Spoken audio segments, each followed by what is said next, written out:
Alors, je suis à l'aéroport de Da Nang. Il m'est encore arrivé un truc super. C'est que je n'avais pas vu que la compagnie aérienne avait changé d'une heure mon plan de vol en fait. Une heure plus tôt. Donc moi, de 6h, enfin de 7h50, tu passes à 6h50. C'est pas vraiment le truc qui te choque le plus dans un billet d'avion quand t'as un chiffre qui change. Et c'est vrai que j'avais pas plus vérifié que ça, mais bon. Ce qui fait que je suis arrivé genre 2-3 minutes avant la fermeture des portes pour l'embarquement. Et c'est la merde. Non, c'est pas tant que c'est la merde que ça. J'ai juste dû prendre un vol 3 heures plus tard. Et j'ai pas non plus payé trop cher la différence de prix, un peu moins de 20 euros.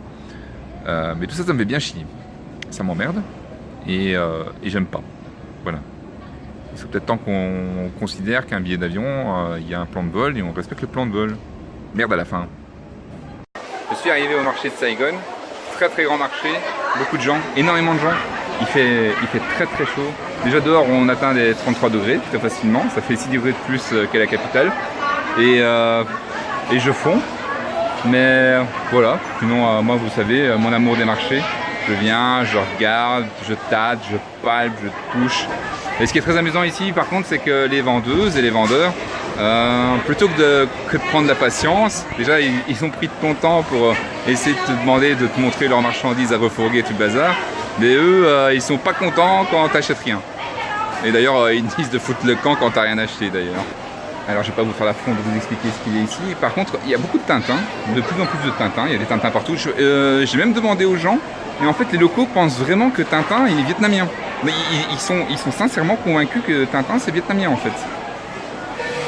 Sinon, pour le reste, des étoiles, des boîtes nacrées, des verres laqués, des verres peints, des assiettes peintes, des sculptures en bois, des sacs, des chaussures.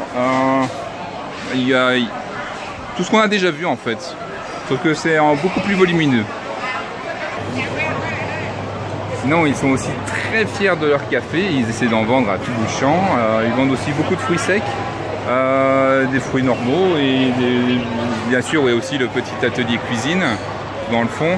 Le marché aux poissons, c'est uniquement au matin, après ils ferment, donc là je pourrais pas vous montrer. De toute façon, vous avez déjà vu les poissons qui barbottaient dans la flotte ou barbottaient sur le sol. Et voilà, pour le reste, on se voit plus tard. Je suis arrivé à Saigon, enfin, si on peut dire Ho Chi Minh, depuis qu'ils ont changé le nom, Ho Chi Minh City même. Tout ça après les événements de 68, enfin bref, je vous fais un cours d'histoire. Non, mais de toute façon, même si vous n'étiez pas déjeuné, vous avez sûrement entendu parler. Au pire, on fait ça demain. En attendant, Saigon est quand même considérée comme la ville la plus peuplée de tout le Vietnam, même devant la capitale.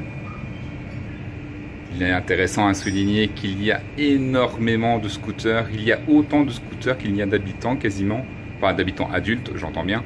Et en plus de ça, c'est peut-être la seule ville au monde où il y a des embouteillages de scooters. En attendant, d'après ce que j'ai compris, on n'est pas vraiment là pour les aspects vraiment très intéressants, architecturaux ou même paysagistes, même si d'après ce que j'ai compris, il y a certaines choses qui seraient intéressantes à aller voir. Non, c'est plutôt pour l'accueil et le mode de vie des Shanghai, des habitants de Ho Chi Minh City. Note qu'il y a quand même une chose intéressante qui m'est arrivée tout à l'heure. J'étais en train d'apporter mon linge à un lavoir, ouais, parce que bon, j'ai pas pris non plus du linge pour 2 semaines, faut pas déconner, ça prend de la place, c'est lourd, et mine de rien, avec les petites compagnies internes, quand vous passez les 15 kilos, il y a la surtaxe. Fort heureusement, aujourd'hui j'étais à 15 kilos tout pile, donc il faut que j'achète plus rien et que surtout je ne remplisse plus ma valise. Avec ça, par la suite, attendez, je regarde parce qu'il y a un monsieur qui me regarde bizarrement là-bas. Bah oui, forcément, je suis en train de parler tout seul dans la rue. Avec ça, ensuite, donc, je suis en train de marcher dans la rue et là, il y a 2 femmes, la soixantaine, je pense, qui m'abordent pour me dire ah, tu es grand, blablabla, et tu viens d'où? Tu viens de Belgique? Incroyable! Il y a ma fille qui va aller en Belgique à partir de décembre. Blablabla, on discute, on discute. Et finalement, je me fais kidnapper, je suis emmené chez eux. Ils me donnent à manger, à boire, on discute. Et alors, comment est-ce que c'est les universités en Belgique, etc. Moi, ma fille, elle va à l'U-Liège, blablabla, blablabla. Juste une petite chose qui m'a fait un petit peu peur, c'est qu'à un moment donné, tu as le frère de l'une des femmes qui en fait s'est avéré être un croupier du casino d'à côté et qui a essayé de me proposer un petit plan tendancieux dans lequel en fait il magouillait les cartes pour me faire gagner et du coup on partageait 50-50. Et j'ai pas eu envie de tremper là-dedans, donc j'ai dit non merci, non merci, mais non merci. Voilà. Sinon c'était assez sympathique, rentrer comme ça dans le quotidien des Vietnamiens, j'adore faire ça. C'est pas la première fois.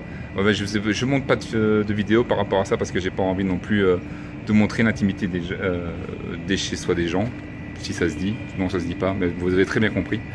Et bref, à partir du moment où tu sais parler un tout petit peu vietnamien, tu sais placer 2-3 mots, tu parles anglais, les portes te sont ouvertes, c'est incroyable.